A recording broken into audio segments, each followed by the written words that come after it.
नाशिकच्या तपोवन परिसरात आगामी कुंभमेळ्याच्या तयारीच्या नावाखाली 1700 झाडांच्या तोडीचा प्रस्ताव येताच पर्यावरण प्रेमी आणि स्थानिक नागरिकांमध्ये तीव्र नाराजी उसळली। तपोवन नाशिकमधील ऐतिहासिक आणि धार्मिक महत्त्व असलेला परिसर, जिथे दरवर्षी हजारो साधू संतांची व भाविकांची उपस्थिती असते, त्या पवित्र भूमीत विकासाच्या नावाखाली मोठ्या प्रमाणात झाडतोड सुरू होणार असल्याची माहिती समोर आली आहे।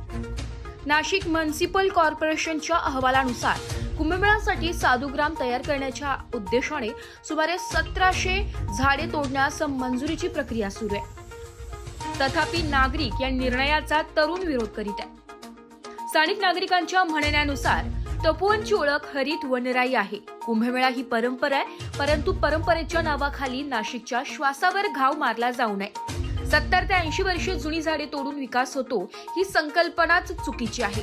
नाशिककरांना असा विकास मान्य नाही। झाडे वाचवा म्हणजे जीवन वाचवा। नागरिकांनी आपली भूमिका थेट शासन आणि लोकप्रतिनिध्यांपर्यंत पोहोचविण्यास सुरुवात केली आहे। या मागण्या माननीय मुख्यमंत्री देवेंद्र फडणवीस, केंद्रीय गृहमंत्री श्री अमित शहा आणि स्थानिक खासदार माननीय राजाभाऊ वाजे यांच्यापर्यंत पोहोचवण्यात येत आहे। नाशिककरांच्या स्पष्ट मागण्या आहे की तपोवन परिसरातील 1700 झाडांची तोड तात्काळ स्थगित करावी, पर्यावरणपूरक कुंभ अंमलात आणावा, विकासासोबत पर्यावरण आणि सांस्कृतिक वारसा संरक्षित करण्याची जबाबदारी घ्यावी। धरती, धर्म, विकास सगळं मान्य, पण आपलं नाशिक हिरवं नाशिक। नाशिकचे अतिरिक्त आयुक्त करिश्मा नायर यांनी काल खुलासा केला आणि त्यांनी म्हटलं की फक्त 10 वर्ष जुनी आम्ही झाडं कापून टाकणार आहोत। त्यांनी या पद्धतीने सांगितलं की जसे की काल आलेलं गवत उपटायचंय। अहो मॅडम, आमचं असं म्हणणं आहे की तुम्ही एकदा इकडे या आणि इकडे व्हिजिट करा। एकही झाड कापण्याचं तुमची इच्छा होणार नाही, अशा पद्धतीचं इथे वातावरण आहे। इतकं सुंदर तुम्ही बघू शकता, इथे सगळ्याच झाडांवरती क्रॉस आहे आणि या सगळ्या झाडांवरती टांगती कुऱ्हाड आहे।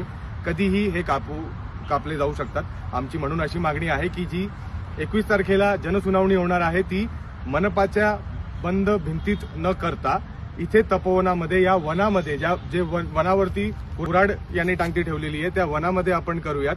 आणि या मागणीसाठी महानगरपालिकेला मेल करा। या सगळ्या गोष्टींसाठी तुम्हाला टेम्पलेट हवं असेल तर मला मेसेज करा। जास्तीत जास्त हा व्हिडिओ शेअर करा, एनएमसीला टॅग करा आणि माय एनएमसीचं जे डीएम आहे ते या व्हिडिओच्या डीएम्सने भरून गेलं पाहिजे। धन्यवाद। माननीय मुख्यमंत्री महाराष्ट्र राज्य आणि कुंभमेळा मंत्री, आम्हाला असं डेव्हलपमेंट नकोय, असा विकास नकोय जिथे तुम्ही तपोवनातलीच 1700 झाडं कट करून, वनातलीच 1700 झाडं कट करून विकास करणार आहात कुंभमेळ्यासाठी। जिथे अमृत कण पडले तिथेच अशा झाडांची कत्तल होणार आहे आणि ती छोटी झाडं नाही आहेत। 70-80 वर्षाहून जास्त जुनी झाडी, मोठमोठे त्यांचे खोडं आहेत, अशी झाडं आपण कट करणार आणि तिथे स्वतःचा मानवनिर्मित विकास दाखवणार। असा विकास नाशिककरांना नकोय। सो माझा याला ठाम विरोध आहे। अशा प्रकारची डेव्हलपमेंट जी निसर्गाच्या विरोधात काम करते आणि कुंभमेळ्याच्या नावाखाली आपण करतो आणि तपोवन या शब्दाच्या विरोधातच आपण काम करतोय। वन म्हणजे तुम्ही ते निगा राखली पाहिजे त्याची। 1700 झाडं कट करून आपण मानवनिर्मित, कॉन्क्रीट निर्मित तिथे काय बनवणार आहोत? आणि नाशिकमध्ये असं का होतं? नाशिकचे आमदार, खासदार याच्या विरोधात आवाज का उठवत नाहीयेत? याबद्दलही मला थोडीशी नाशिककर म्हणून साशंकता वाटते। मत मागण्यासाठी सगळे मागे फिरतात, बट ह्या कामाच्या विरोधात कोणीच पुढे येऊन एक कमेंट सुद्धा करत नाही होत। आपण शुक्रवारी याच्या रिलेटेड मनपामध्ये काहीतरी सुनावणी सुद्धा होणार आहे, बट आय होप नाशिककर तुम्ही या गोष्टीला विरोध कराल। या प्रकारची डेव्हलपमेंट आपल्याला नकोय।